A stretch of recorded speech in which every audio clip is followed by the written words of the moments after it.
All right, so I have 5 more videos remaining to complete my challenge before Monday.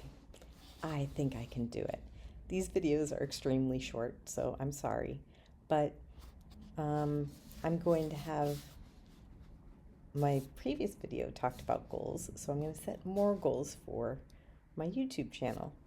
And I can guarantee you it's going to be way better. And it's going to aim at developing a course so people can learn how to do my job because I know that people are interested. I want to make it as simple as possible and as interesting as possible, and just share all my tools. And everyone, I'm sure, is going to do amazing. But I want to try to sort of teach a course to help people learn how to do resident engineering and stuff like that. So, yeah, I think, I don't know, I think that's all that this video is going to be about. I did do I did do a video on position theory, and then I was listening to Napoleon Hill, and then he's like, don't create theories that are not fully developed. Do not talk about them. Do not share them. Do not write them halfway developed. So I didn't post it, and I think I will because it's kind of interesting, and you can help me complete it. It could be a co-theory, you know? It's called position theory. So this is definitely a rambling on video telling you about my progress, but I'm kind of excited, and I'm also going to create thumbnails. That's the number one thing I'm going to do after recording and posting these 29 videos. Then I'm going to start putting the thumbnails on. It takes a little time, and I use Canva, and I don't understand the patterns in it. I'm not recognizing a pattern. There's many ways that you could do one thing, so I'm having trouble figuring out what that is, but I think that's probably the freedom of it, that it must be some sort of theory as far as developing software to have multiple ways of doing one thing, because I don't know, I've seen it a lot in a lot of different softwares. But I'll tell you a story about Canva. I was watching this really cool video. It was like a conference. It was, during COVID times. And I think it was about AI before it started getting hot. So it was around 2021.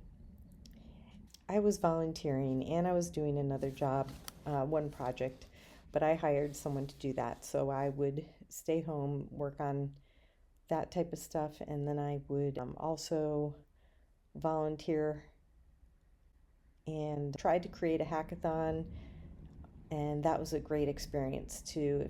I have another channel with all the videos on it, and that was my first time using iMovie and posting things online, and that was really, really fun. So it took me like 40 hours to edit all the videos. So anyway, one of the co-owners of Canva, his name is Sasaki, I think. No, Sasaki is a great landscape architect. His name is Suzuki. Maybe. Anyway, he was Steve Jobs' right-hand man. Or one of his right-hand mans. I mean, I'm sure he had one major right-hand woman, and then he had a few people that worked. So this guy is really inspiring. I saw some videos of him, and then I was at the conference, and I was watching about AI back in 2021.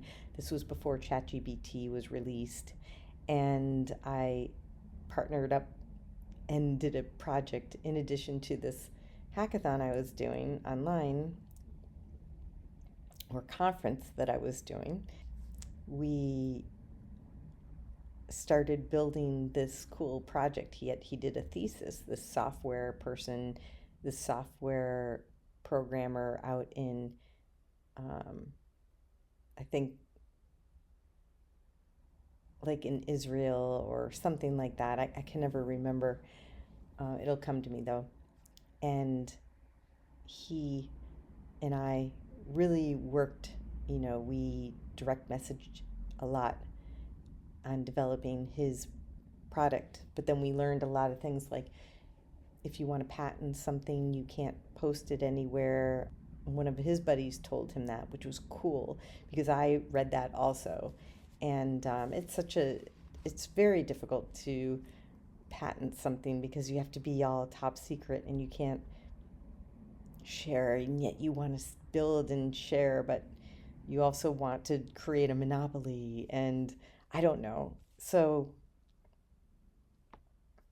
I honestly think that his product still would be beneficial, and I'm not exactly sure why he um, chose not to continue on with it.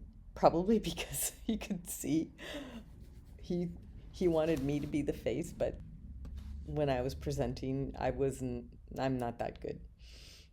So I think he wanted someone better, but it would still work out because it just would. I know it would have. But he had a really good product that I'm not going to talk about because I don't want to, but it had to do with the car industry. And I learned all about um, to try to sell the product. I learned all about the electronics of a car, and it was pretty cool. So I don't know why I'm rambling on about this because I was seeking funding also. So I was developing a schedule, developing a business plan, a short business plan.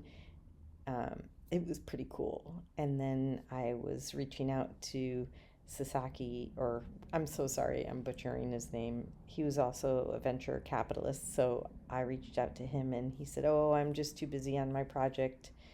And it was Canva. And the thing is he rejected me online. I mean, not online, but he emailed me. And I have received a certain, we all receive rejection letters, but I could not believe I received a rejection letter from him. I was so excited. It's better than ignoring someone. So it was just so fantastic. He's such a great guy. And yeah, and he's like, "Good luck with your project." So, anyways, goofy story just came to mind. Just trying to hit my numbers here for my goal, even though these are pretty, I can't remember the term. But anyway, like, subscribe, and comment. You are amazing. Thank you so much.